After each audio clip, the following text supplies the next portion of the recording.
विधानसभा चुनाव की उल्टी गिनती शुरू हो गई है। चुनाव को लेकर विभिन्न राजनीतिक दल अपनी अपनी तैयारियों में जुटे हुए हैं। प्रचार प्रसार का भी दौर जोर शोर से जारी है। इसी बीच पूर्व कैबिनेट मंत्री और कांग्रेस विधायक जीतू पटवारी ने बीजेपी और सीएम शिवराज पर हमला बोला। विधानसभा राऊ में कार्यकर्ता सम्मेलन के दौरान जीतू ने सीएम पर कटाक्ष करते हुए कहा कि जो अन्य विधानसभा के विधायक हैं वह कई विधानसभा में जाकर नारियल फोड़ रहे हैं। कांग्रेस नेता ने कहा कि विधानसभा चुनाव के नजदीक आते ही भाजपा द्वारा एक ट्रक नारियल बुलाकर पूरे प्रदेश में नारियल फोटो आयोजन किया गया है और करोड़ों रुपए की घोषणाएं कर दी गई हैं, लेकिन घोषणा के नाम पर जनता को किसी तरह का लाभ नहीं दिया है। पटवारी ने कहा कि सीएम शिवराज ने 1000 करोड़ का लोन लिया और 45,000 करोड़ की घोषणाओं के नारियल फोड़ दिए। ऐसी सरकार को हम क्या कहें। पूर्व मंत्री ने राव में हुए विकास कार्यों को लेकर कहा कि विधानसभा बुधनी से अच्छा कार्य हमारे राव में हुआ है। इसी के साथ उन्होंने मंच से भाजपा सरकार पर कई आरोप भी लगाए। दरअसल इंदौर शहर के राव से कांग्रेस प्रत्याशी और तत्कालीन विधायक जीतू पटवारी द्वारा कार्यकर्ता सम्मेलन आयोजित किया गया था। इस दौरान शहर के तमाम वरिष्ठ कांग्रेस नेता और क्षेत्र की जनता उपस्थित हुई। साथियों, राव विधानसभा में एक लक्ष्य लेके हम लोग चालू हुए, जिसमें एक नारा हमारे अंतर्मन में हमने बसा लिया कि हमारी विधानसभा हमारा परिवार है। और जब हम हमारी विधानसभा हमारा परिवार है, इस भावना को जिए, तो हमने कभी भारतीय जनता पार्टी के कार्यकर्ताओं से बदलने की भावना नहीं रखी। मैंने अनुरोध किया, जब भी जैसी भी परिस्थिति बनी, मैंने विनम्रता से अपने परिवार के लोगों की भावनाओं को समझ के काम करने की कोशिश की। साथियों, मैं अनुरोध करना चाहता हूं इस बात का कि 3 लक्ष्य क्षेत्र का विकास कैसे हो। भारतीय जनता पार्टी सवाल पूछती है, कई बार कहती है कि राव में विकास तो हुआ है, नारियल हम फोड़ेंगे। कई बार आपने देखा होगा, कई कार्यकर्ता मुझे कहते हैं कि भैया भूमि पूजन क्या करो, उद्घाटन क्या करो। मैं इस लड़ाई में कभी नहीं पड़ा कि श्रेय क्या होता है, विकास क्या हो।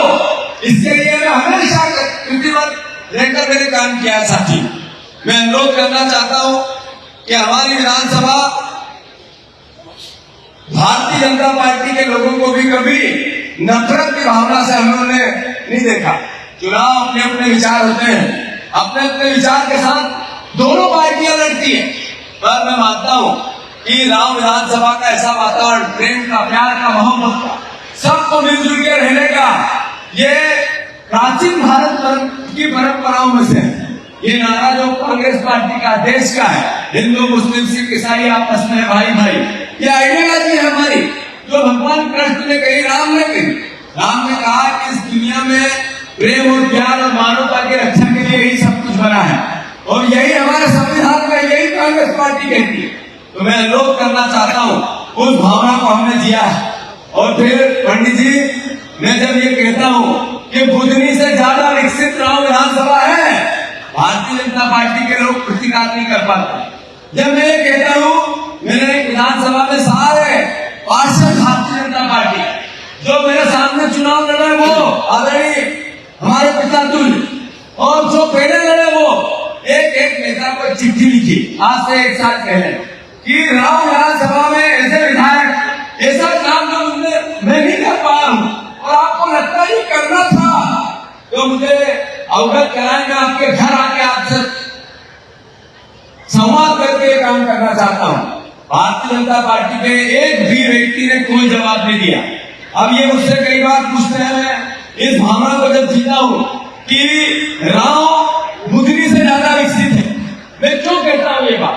इसलिए कहता हूँ कि यह 4 यूनिवर्सिटी है, एक सरकारी जो सालों से कांग्रेस पार्टी की देन रही, और 3 प्राइवेट जो मैं मंत्री बना 15 महीने में।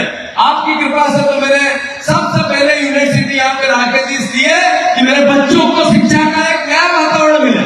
हमने कहा था कि हम हब बनाएंगे राम विधानसभा को शिक्षा का। हमने उस वचन को पूरा किया है। साथी, जो घोषणा पत्र होता है, हमेशा मीडिया में, आम जनता की चर्चा में नेताओं को लेकर एक भावना बनती है, वादे तो करते हैं पर पूरे नहीं करते हैं।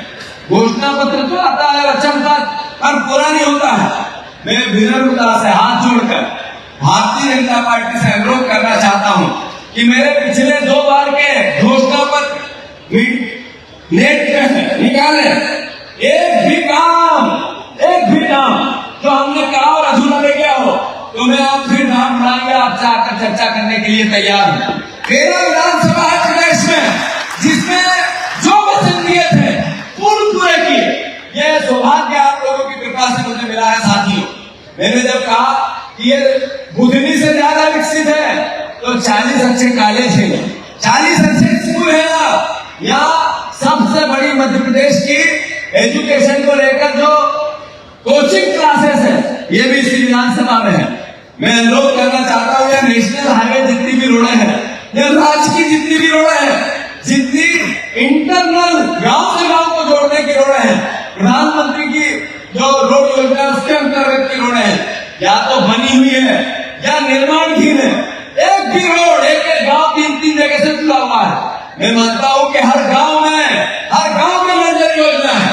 एक गांव बचा हिसाब पूछते हैं मेरे से, वो कैसा पूछते हैं पंडित जी? लाइट बंद है खंभे पे, नगर निगम का काम है, पार्षद का काम है, लाइट नहीं है, लोग शिकायत करते हैं, अरे जीतू पटवारी 10 साल से विधायक है, लाइट बंद है, कभी झाड़ू वाले नहीं आए, झाड़ू वाले नहीं आते। अच्छा, झाड़ू वाले नहीं आए तो जीतू पटवारी 10 साल से विधायक है, झाड़ू वाले नहीं आए। ये ड्रेनेज साफ नहीं है, ड्रेनेज तो जीतू पटवारी 10 साल से विधायक है, ड्रेनेज साफ नहीं है। ये शिकायत है, भारतीय जनता पार्टी के लोग वातावरण बनाते हैं। अरे नगर निगम आपकी है, महापौर आपका है, पार्षद लगभग राव विधानसभा में 1-2 को छोड़ के हमेशा बीजेपी के बनते हैं। यहाँ पर सरपंच इस बार हमारे हैं, हर गांव में विकास की वायर है। एक रोड किसी गांव में चुनी हो तो बताओ, एक रोड नल जल योजना को लेकर कचरे के वाहन गांव में दिए हमने। जो शहर में वातावरण होता है वो गांव में बना। ये हमारा सौभाग्य है कि हमारे सब परिवार के लोग बच्चे जनपद के हो। पंडित जी, हम 14 में से 12 जनपद राव विधानसभा के जीते हैं। मैं अनुरोध करना चाहता हूँ, एक बार हमारे जो सामने के प्रत्याशी है इनको कहते हैं विकास पुरुष। मैं चुनौती देता हूँ इस बात की कि राव में कौन सा विकास पुरुष ने विकास करवाया, एक बताओ। एक रीजनल पार्क आईडी ने जरूर बनाया, कितना बड़ा करप्शन है उसकी फाइल लेके आऊंगा तो फिर लोग बच जाएंगे। मुझे याद है मेरे गांव के पास कोई भूलने की और छोड़ने की बात नहीं। मेरे ब्रिज की बात होती तो मैंने देखा एक दिन वो कह रहे मैंने केसरबाग ब्रिज, ये ब्रिज वो ब्रिज। अरे ये संजय हमारा छोटा भाई है कामले, ये हाई कोर्ट में गया, हम आईडीए से लड़ते रहे पंडित जी, हमने लड़ के कम से कम 27 हियरिंग हुई, उसकी तारीखें लगी, कोर्ट ने निर्देश दिया और केसरबाग रोड वाला जब मैं पहली बार विधायक बना तो ब्रिज बना। और ऐसा ही प्रतीक सेतु हमारे शहीद प्रतीक के नाम से हमने बनवाया, वो भी हमारे कार्यकाल में बना। मैं मानता हूँ बातें विकास की जब करेंगे, मैंने कहा था स्पोर्ट्स हम बनाएंगे राव, ये मेरे वचन पत्र में है। प्रदेश में सबसे बड़ा स्पोर्ट्स का कॉम्प्लेक्स मध्य प्रदेश में राव विधानसभा में बन रहा। मुझसे कई लोग पूछते हैं कार्यकर्ता भी कि भैया ये जब कहते हैं कि अपनी उपलब्धियां बता, तो मैंने कहा सही समय पर बताएंगे, इसके वीडियो बन रहे हैं, एक वीडियो एक घटना को कागज सहित विस्तारित करेगा और आपको सच्चाई का और गांव की जनता को बताएगा। नारियल फोड़ने से ही अगर विकास हो तो मैं 3-4 ट्रक नारियल भेज देता उनके। पिछले 2 महीने में जितने नारियल फोड़े, अगर एक भी काम चुनाव के पहले अगर ये करवा दे और अगर नारियल फोड़ गए, मूर्ख बना गए, काम मिल हुए तो फिर सजा मिलनी चाहिए कि नहीं मिलनी चाहिए?